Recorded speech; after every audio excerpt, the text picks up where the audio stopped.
May. Masaya pa ako, Direk, dahil may nagawa pa ako na hindi ko po nagawa noon. Yong. Sobrang saya ko po na first time ko pong ginawa. Tanner. Sobrang saya, pero it made me realize how hard I need to work at it. Elise.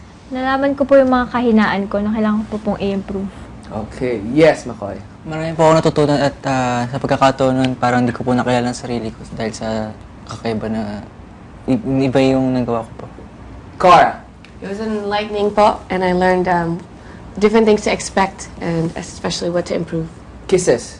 I feel very blessed at saka honored na makausap ang director na gaya mo po. At saka parang habang buhay ko siyang maaalala po yung mga sinabi niyo po.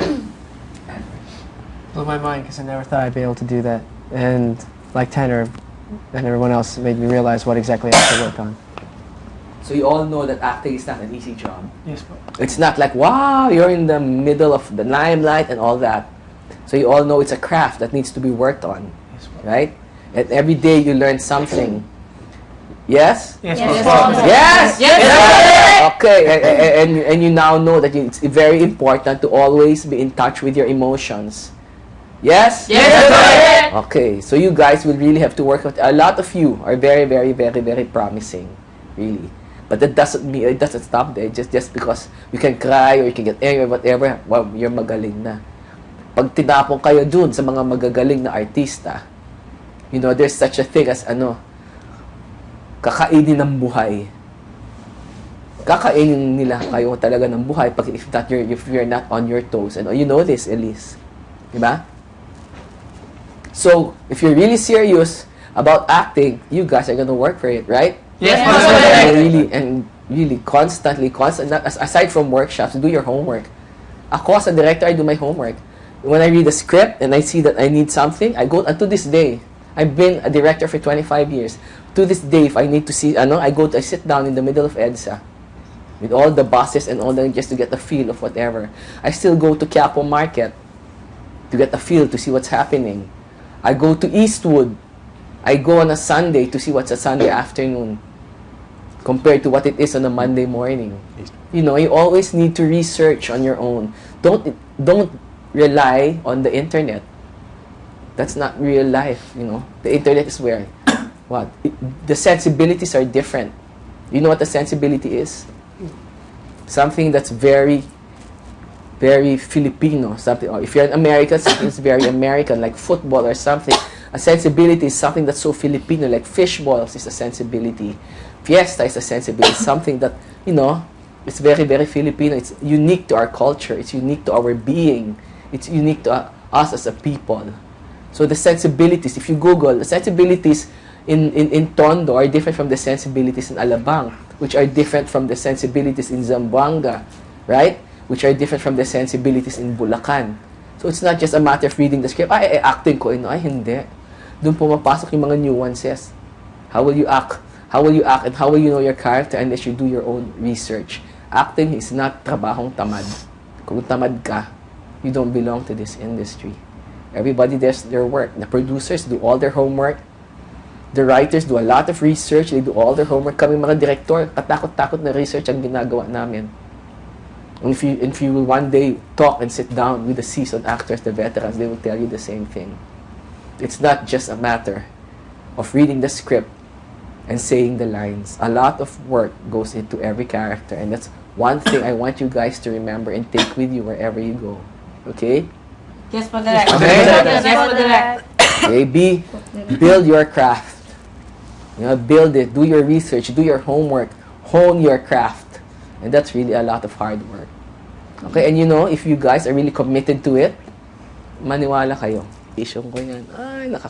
Nakita ko yung potential na yan. But really, you know, kami, even here in PBB, diba, we gave you the opportunity. What you make out of yourselves after this, it's all up to you. Right? Yes, po, Direk. Okay, so, what 3 things did you learn since yesterday, Tanner? Quickly. About acting or about in general? In general.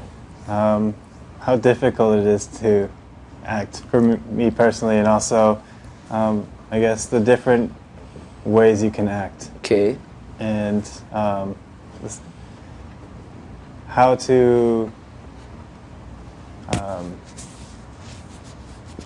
I guess the different emotions and all the things you can do with subtlety and the range of things. Nakoy. Yung different levels po ng ano po, Okay.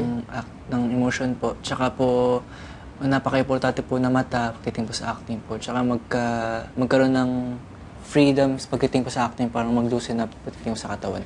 Okay, may. Being the character po at saka paano po ipapalit-palit yung mga emosyon na talagang dapat totoo talaga, hindi yung fake lang. At ang pangatlo naman po kung paano gagamitin yung puso dahil doon po nanggagaling lahat po ng emosyon. Okay, mix. Yung sa boses po, hindi dapat palaging lakas. Kahit mahina yan, kahit hindi ka nagsasalita, basta nasa mata at sa pagsasabi ng line, mararamdaman na yung pag-arte po. Kisses. Natutunan ko po na first thing is na wag mahiya pag nag-acting. You just have to remember what you learned at saka believe in what you learned. At saka sa pangalawa, yung natutunan ko po about sa acting, kailangan ikaw po yung magiging character, hindi mo siya ipoportray. Iisipin mo kung ano nararamdaman ng character mo at saka yun yung magiging ikaw yun. And then, pangatlo po, Direk, yung pinaka-na-importante talaga na natutunan ko sa iyo is na you need to figure out kung ano yung gusto mong gawin and mag-focus ka doon sa gusto mong gawin. Kasi kung ma-figure out mo na kung ano yung gusto mo talaga, doon ka mag-excel and ilalagay mo lahat ng effort mo doon. At saka malayo yung mararating mo pag magtsatsaga ka lang. Okay, Edward. I learned first of all about what things could be like if I was to continue in show business or in acting. I learned that being sad doesn't necessarily mean crying. Being angry doesn't mean necessarily shouting. Like the different levels.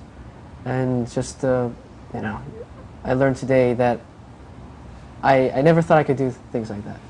I thought I'd have to learn a lot more before I could do things like that. So, I had it in me this time. So, I learned I could do it. Okay, good. Jinri.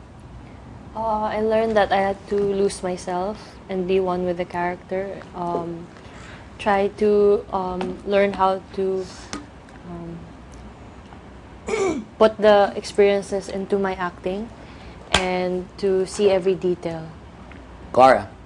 Natutunan ko po to read the script with my heart, not with my mind. And also with your mind, but more with your heart, yeah. You have to understand, yeah.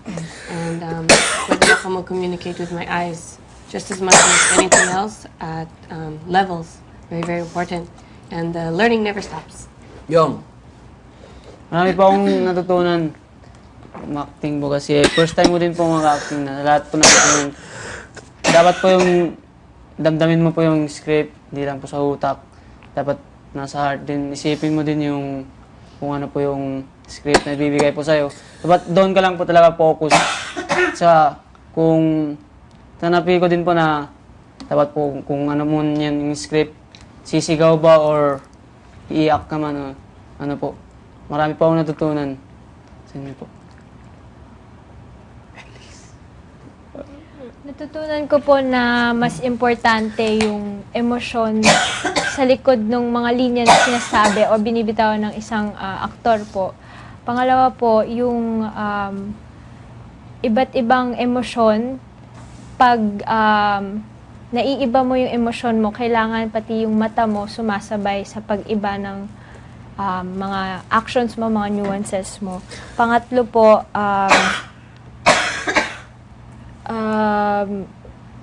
kailangan mong mag-focus talaga. Huwag kang bibitaw kapag pag naramdaman mo na yung eksena mo, kailangan pagpatuloy, kailangan wag bumitaw yung character mo. Good. May nakalimutan ba ako? So I'm glad